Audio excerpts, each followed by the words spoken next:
dargaggoo jechuun maali? Eenyu?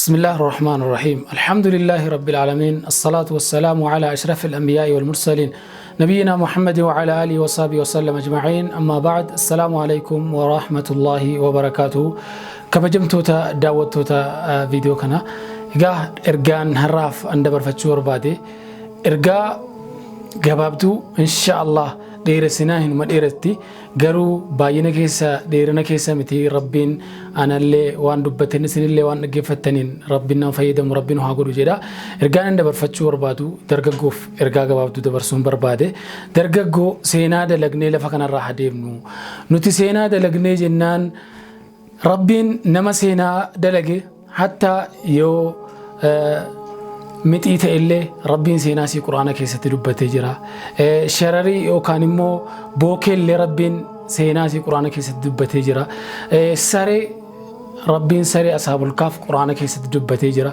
هودي سمبرو سينا دلغني جنان غراب اللاتي أو كان أكتن مني والأول واللالان المان آدم اللاتين أكتين قبري قرآني أولا سري اللي أكسم ربين نمتو كسينا دلغنان سينان نمن دقتو كنافو أوفين تفتين عندن دقين وجدون جرين أمبرم سان قبو يتي أكاسوم أنقبين ينقبو جتي أوفين تفتين نيتي نياكي تلفدو إسلام كناف سينا دلقي سينا هدلق نويا درقوتا حجبا نو جديتن إرقا درقوتا كينيا يو مالتاني سينا دلقو دندينيا مالتو يو نو هنكتا مالتو نهيرتا سجدون إن شاء الله مي درقو جتشون مالي إنيو ور عمري كم كيس جرو يروبايي نمني درجعو كنا عمري دردرا كودشان الرا يوكا كودشان غافا جاي درجعو أشرا كاسي حقا غافا عمري إنسان صدمر رول دربيتي أن كنا أنا تيت غافا تموم مانك أبو جتشوتي هذا درجعون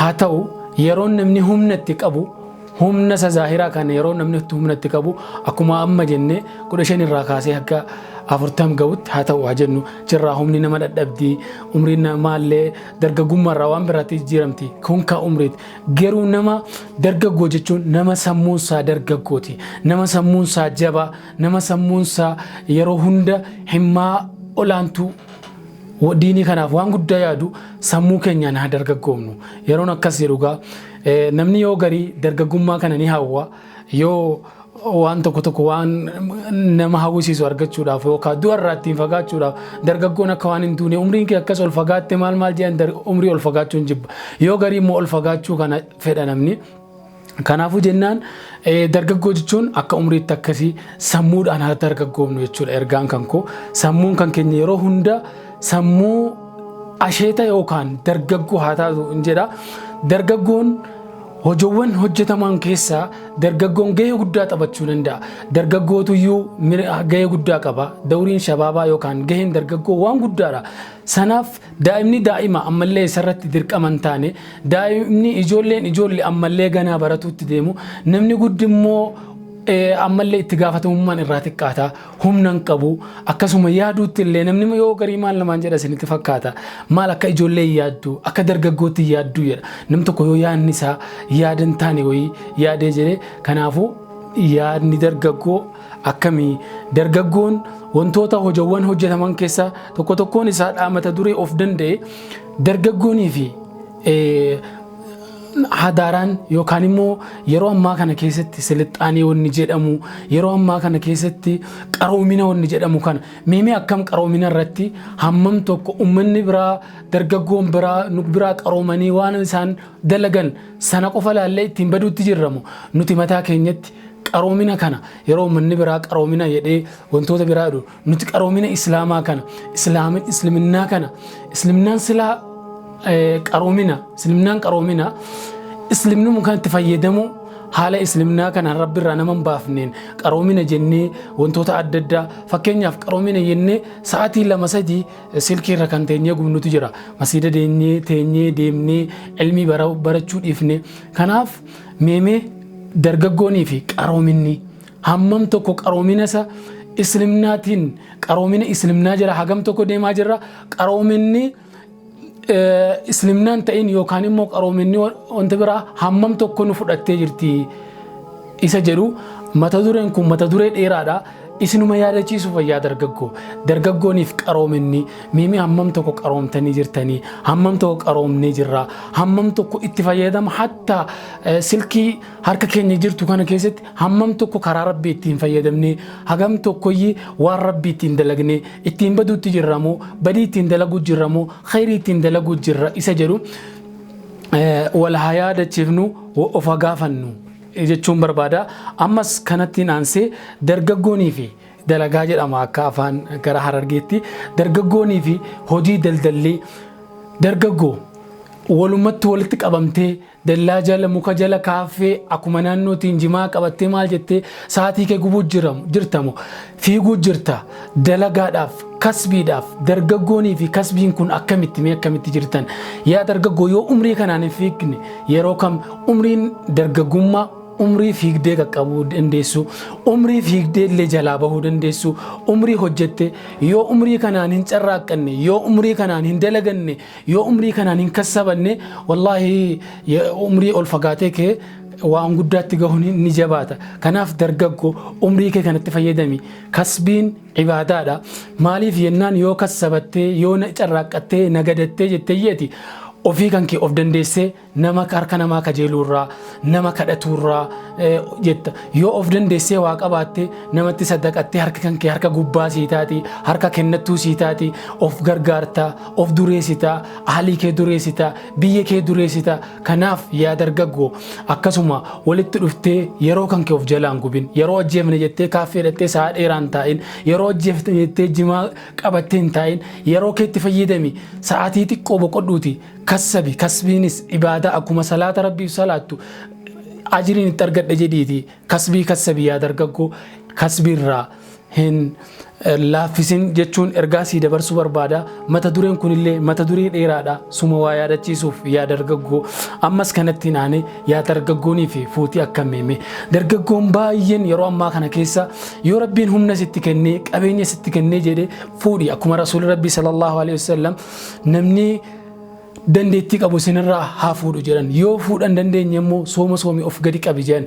Kanaaf fuudha ana kaabaluu manan godhanne ana kaabaluu makiinaan bitanne ana kaabaluu jiruu akkasiin sirreeffanne jettee fuudharraan baqqatanii. Kanaaf dargaggoonii fuuni waan kanatti mi sheekha sitti dhiyoo jirutti si kadhuuti qoradhuu gaafadhu dirqama kee bahadhuuti yerootti ilmoo argadhu ilmaan kee guddifadhu ilmoon kee guddatee maaliif osoo hin fuudhin osoo ilmaa hin argatin biyya addunyaa kanarraa deemte waan si dhaalu yookaan waan maqaan kee dhoofsisu dhabuun kan kee mala. Ilmaan rasuul rabbii sallallahu alaihi wasallam fuudhaa ilmaan baay'isaa borin uusini dhaaddadhaa kan isaan jedhan kana kee kanaan ala ta'uun kee waan maluuf fuudhi yerootti yoo humna qabaatte waan biraatiin kan argadheen fuudha maaliin jedhiniiti dandeettii sunigaa kasbii wal qabata kasbii duraanii sanillee jabaatte yoo kassabatte haadha manaa gaariillee numa argatta.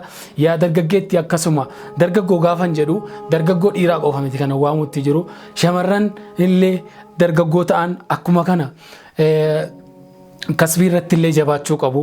Akkasumallee waa'ee fuudhaaf heerumaa kanatti illee kunillee itti yaaduu qabu. Kanatti naansee dargaggooniif ibaadaan waan yeroo tokko faashinii ta'ee dabree yeroo tokko rabbiin gabbarru miti. Rabbiin wa'bud rabbaka hatta yaatiyaka al-yaqiin jedhe. Rabbii kan kee gabbari haga duutii sitti dhuftutti jedhe. Kanaaf rabbi gabbaruun haga gaafa lahadii seennutti. Kanaaf yaa dargaggoo faashinii taasiftee yeroo tokko rabbiin gabbarte yeroo tokko akkasuma masjiidatti adeemtee jamaa adeemtee salaattee maal jettee yeroo kaan hin dhiisin yeroo hundaayyuu rabbii kee sodaadhu yeroo hundaayyuu salaata kee qabi yeroo hundaayyuu ibaadaa rabbii zikrii rabbii akkasuma yeroo hundaayyuu qur'aana rabbii diin rabbiitti jabaadhu. Dargaggooniif ibaadaan akkamitti walirraa fagaachuu qabu walirraa fagaachuu hin qabu. Dargaggoo umrii kan kee kanaan ibaadaatti jabaadhu. Maaliif jennaan borguddadheen ibaadaa godha akka hin jenne maali rasuulli rabbii sallallahu alaihi wasallam nama torba rabbiin guyyaa qiyaamaa gaaddisa arshii jala dhaaba kan jedhan keessaa tokko dargaggoo ibaadaa rabbii irratti guddate, dargaggoo ibaadaa rabbii jabeessu. Yaa dargaggoo iqtanim kamsun qabla kamsin, waashan osoo waashan sittin dhufiniin dura waashan jabaadhuutii carraaqqadhu jedhan Rasuulli sallallahu alaihi wasallam. Sun dargaggummaa kan kee itti fayyadami, dargaggummaa kee itti fayyadami. Maaliif osoo dulluminni sitti dhuftee osoo teessee ka'uun dadhabuun sitti hin dhufin dargaggummaa kee humna dargaggummaa keetti fayyadamiiti ibaadaatti har'a jabeessi quraana qara'i, har'a jabeessi salaata, har'a jabeessi sadaqaa qabaate sadaqadhu. Kana jechuun barbaada dargaggooniif ibaadaa hin laaffisin. Yaa dargaggoo boriin jettee osoo boriin gahin deemuu waan maluuf hin laaffisin siin jechuun barbaade.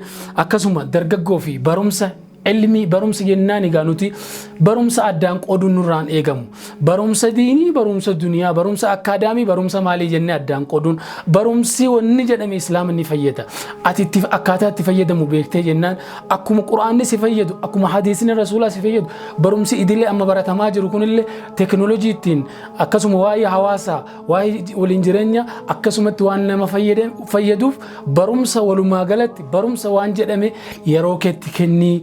Barumsa irratti illee nama cimaa ta'ii, nama jabaa ta'ii. Maaliif Rasuulli Rabbii sallallahu alaihi wasallam al-mu'minu al-qawiyyu khayrun min al-mu'mini ad-da'if wa ahabbu ila Allah. Yani mu'minni jabaa ta'e wama hunda irrattuu mu'minni jabaa ta'e mu'mina lallaafaa Rabbi isa jabaatu Rabbiin biratti jaallatama.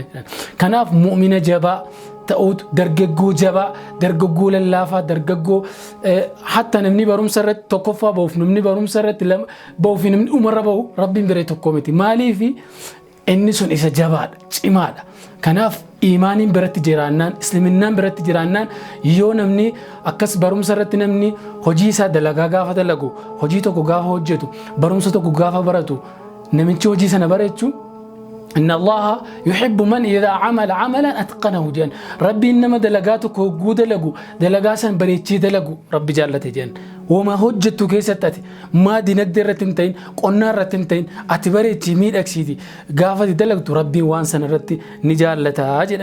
رسول ربي صلى الله عليه وسلم كنافو بروم سوان جد مرت يروكي سنتكناتي بوتا كي سنتكناتي بوتا قداغو كرور فرداتي بروم سكي سنرت جواد دان سنين جتشور بادا inni itti aanu ispoortii yookaan immoo qaama kan keenya kana. Ispoortii jechuun qaama kan keenya kana yeroo ammaa keessatti Rabbiin akka qophoofne qaamni keenya kun jabaataa ta'e wama hunda irrattuu iyyuu mu'minni wama hunda irrattuu ga'oo jabaa ta'e Rabbiin biratti jaallatamaa inni irra. Kanaaf mu'minni ispoortii qabu cimaa ta'eef jabaa ta'eef inni lallaafaa ta'e Rabbiin bira tokko miti. Kanaafuu ispoortiin fayyaa keenyaaf, fayyaa qaama keenyaatiif illee ni barbaachisa. Fayyaa qaama keenyaatiif ni barbaachisa. Kun immoo qaama keenya fayyaa keenya eeggachuun akka islaamnaatti illee akka shari'aatti illee waan bareechee barbaachisaa. Itti dabalata ati of eeguuf illee, ofirraa waa deebisuuf illee, biyya kanarraa waa deebisuuf illee, diinii keerraa waatti dhufe deebisuuf illee nu barbaachisa. Yaa dargaggoo bakka jirru hundatti mee dargaggoon shabaabni islaamaa hagam tokko ispoortii kana barachuurra jirra, hagam tokko barsiisuurra jirra isa jedhu of gaafannu, wal gaafannu, ispoortii irratti haa jabaannu. Dhaamsa kiyya kunillee waan sana dubbachuudhaaf namoota waa ispoortii kana barsiisan baratan faayidaa isaa bal'inaan kun waan sagantaa mataa isaa danda'e ammaaf garuu dhaamsuma isinitti dabarfachuudhaaf inni kan biraa dargaggoo na hawaasa wajjin hogguu jiraattu ati hawaasa haala gaarii irratti haala Rasuul Rabbii sallallahu ergamaan Rabbii ijoollummaa isaanii irraa qabanii Muhammadul Amiin jedhamanii waamani. Nama amanamaa, nama guddaa walii galu, nama guddaa kabaju, nama ijoollee, nama daa'ima xiqqaa jaallatu, mararfatu, nama lallaafaallee, nama jabaallee, nama islaamnaa qabu hin qabne wajjin illee nama haala gaarii qabu. Yaa dargaggoo haala gaarii haa godhannu, nama wajjin jireenya gaarii haa jiraannu, mu'amalaa gaarii nama wajjin akka jiraannu. Kunis mata duree of danda'e yaa dargaggoo nama wajjin hayaa godhadhaa. Nama kabaja hangafti yoo dhufe ka'aa teessisa. Maaliif yoo namni karaarra deemu nama umriin isaa ol fagaate, nama ba'aan itti ulfaate sadaqaadha. Kunillee gargaarree umrii keenya kanaan maasha Allah dargaggoo kanaa jenne malee qaroomina jennee arraba adda addaa akkasuma jechoota adda addaatiin nama cabsinee nama humna keenya kana waan gaarii dalaguu qabna malee humna dargaggummaatiin waan badii dalaguu hin qabnu.